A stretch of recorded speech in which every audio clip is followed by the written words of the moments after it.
Je tenais dans un premier temps à remercier le comité organisateur de l'organisation de ce congrès, de ce QICID 2023.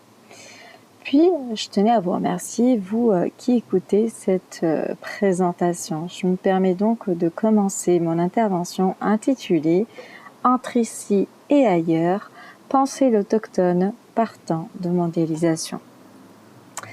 Bien, donc les frontières géopolitiques, autrefois stables et immuables, sont devenues aujourd'hui un espace de transit composé des éclats de vie d'ici et d'ailleurs et permettant de parler en termes non seulement de coprésence, mais aussi de coexistence et de cohabitation. Ces nouveaux agents de la mobilité mettent en avant l'évolution du socle identitaire aussi bien dans la société d'accueil que dans le fort intérieur de l'individu migrant. Et c'est ainsi que l'on met aussi en exergue la complexité inhérente aux identités multiples. C'est dans ce contexte que l'espace de création littéraire devient le témoin privilégié de la dynamique du socle et de ses lézardes, dans la mesure où il existe un corpus d'écrivains qui met en lumière l'émergence des questionnements identitaires issus en contexte d'interculturalité. Et de ce fait, nous constatons l'essor d'un espace aussi d'écriture qui met en avant aussi bien les phénomènes de déterritorialisation et de reterritorialisation que l'essor d'un nouvel espace de création où résonne une multiplicité d'accents qui évoque en plus une multiplicité de paysages qui représente par ailleurs la mosaïque sociétale de l'extrême contemporain. L'expérience de l'entre-deux devient ainsi un sujet de choix dans la projection scripturale de bon nombre d'écrivains dont leur expérience vécue témoigne de l'ailleurs. C'est dans ce contexte que nous pouvons citer des exemples de choix tels que Amin Maalouf ou François Cheng, tous deux membres de l'Académie française, et donc, permettez-moi de dire, immortelle, ou encore l'écrivaine Kim Thuy, d'origine donc vietnamienne, installée au Canada, et donc qui est une écrivaine d'origine vietnamienne et donc aussi franco-canadienne. Ces écrivains mettent en exergue la complexité inhérente aux identités multiples lors d'un parcours existentiel profondément marqué par les empreintes socioculturelles de l'entre-deux, de langue et de culture, qui marquent par ailleurs le va-et-vient existentiel entre l'ici, donc cet espace qu'ils habitent, et l'ailleurs, cet espace qu'ils ont quitté. La traversée transfrontalière se situe donc au cœur du parcours identitaire de ces écrivains déterritorialisés. Il ne s'agit cependant pas de la seule manière d'illustrer une traversée transfrontalière, car de nos jours, il y a de plus en plus d'écrivains profondément marqués par cet ailleurs qu'évoquent leurs origines. C'est le cas par exemple de Vanidia Savatier, une bédéiste franco-laotienne qui est née en France dans une famille biculturelle composée d'une mère française et d'un père laotien. Vanidia illustre ainsi cette autre facette de l'ailleurs qui met en lumière l'évolution du socle sociétal, identitaire et littéraire en France dans l'extrême contemporain.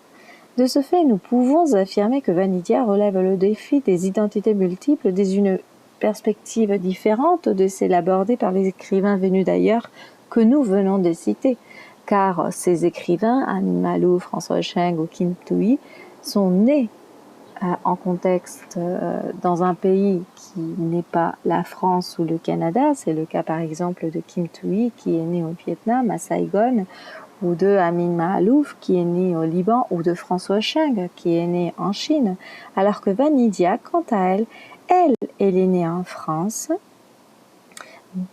d'une mère au sein d'une famille interculturelle. Donc sa mère, elle est française et son père, il est laotien. Donc de ce fait, née et vivant en France, cette BDiste remet en question la conception monochrome que le concept d'autochtone peut évoquer.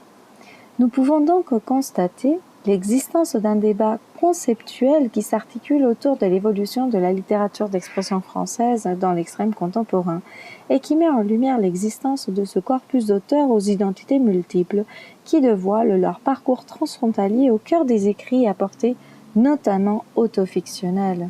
Un corpus d'écrivains qui se réclament à la fois de leur culture d'origine et de leur culture d'accueil et qui tissent par ailleurs l'évolution du paradigme littéraire de nos jours sous ce prisme de la coexistence, de la cohabitation dont on parlait dans notre introduction. C'est alors dans ce contexte transfrontalier du point de vue transnational que Vanidia inscrit son dernier ouvrage intitulé Entre ici et ailleurs. Le titre de cette publication se situe ainsi dans un espace transfrontalier qui évoque l'entre-deux. La poétique donc de l'entre-deux est mise en avant non seulement à travers le titre, mais aussi dans la couverture même où le lecteur observe un homme habillé en costume et une jeune femme qui part à moto. Cette couverture nous incite à penser que le sujet principal de cet ouvrage n'est autre qu'une rupture ou qu'un départ.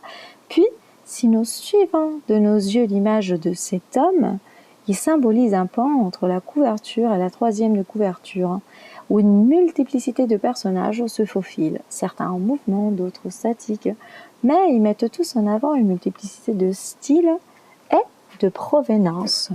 C'est alors dans cette introduction illustrée que le lecteur lit le résumé qui se termine comme suit. Coralie va en apprendre beaucoup sur ses origines asiatiques. De ce fait, le lecteur averti entame la lecture sous la double perspective que ce titre évoque, ici et ailleurs. L'expression de l'entre-deux est également convoquée par l'écriture même, car il s'agit d'un roman graphique à portée autofictionnelle.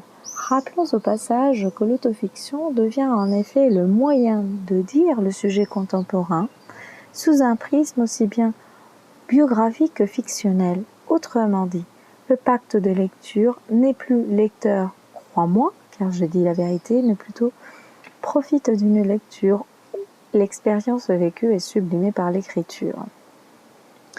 Et c'est donc dans ce contexte que nous pouvons affirmer que le 9e art se fait écho de cette pratique littéraire dont le néologisme a été créé en 1975 par Serge Doubrovski et qui a été longuement théorisé par Philippe Gasparini, Philippe Villain, Isabelle Grelle parmi d'autres théoriciens. C'est alors donc dans ce contexte que Vanidia inscrit son dernier roman graphique, Entre ici et ailleurs. L'auteur se sert ainsi de son expérience vécue à la première personne pour mettre en lumière le parcours transfrontalier des identités multiples sous le prisme de l'autofiction graphique. Il reste dès lors à s'interroger sur la mise en scène de l'espace géopoétique du double et de l'ipséité dans l'ouvrage ici objet d'étude. Pour ce faire, nous vous invitons à lire la publication qui fera suite à cette communication, car nous nous focalisons sur l'étude concernant l'ancrage identitaire et l'expérience de l'entre-deux. De ce fait, nous nous permettons d'affirmer que notre communication et la publication qui s'ensuit s'inscrivent dans la réflexion inhérente à la manière dont la littérature permet de parler et de faire parler de ces identités multiples aux accents d'ailleurs qui composent la mosaïque sociétale de nos jours. Pour terminer, nous pouvons affirmer que cette autofiction graphique illustre la construction dialogique du biculturalisme et de ce fait, Vanidia prône une transversalité culturelle qui permet de repenser la définition du concept d'autochtone partant de mondialisation. Je vous remercie de votre attention.